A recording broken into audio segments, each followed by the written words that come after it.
Attappadi KSRTC ബസിന് മുന്നിൽ കാട്ടാന. യാത്രക്കാരുമായി സർവീസ് നടത്തുന്നതിനിടെയാണ് കെ.എസ്.ആർ.ടി.സി ബസിന് മുന്നിൽ കാട്ടാന എത്തിയത്. 20 മിനിറ്റോളം റോഡിൽ നിലയുറപ്പിച്ച ശേഷമാണ് ആന വഴിമാറിപ്പോയത്. ദൃശ്യങ്ങളിലേക്ക്.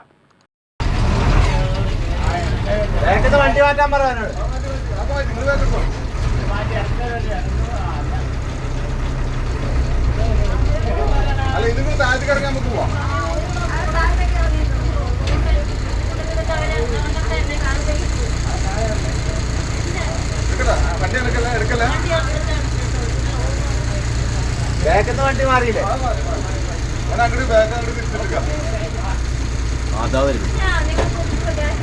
അതാ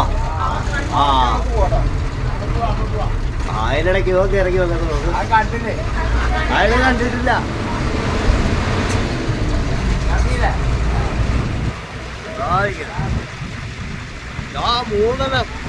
കുട്ടിയുണ്ട്.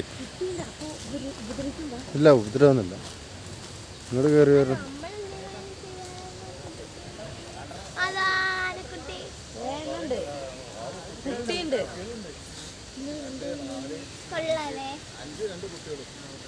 കയറി പോയിക്കോ.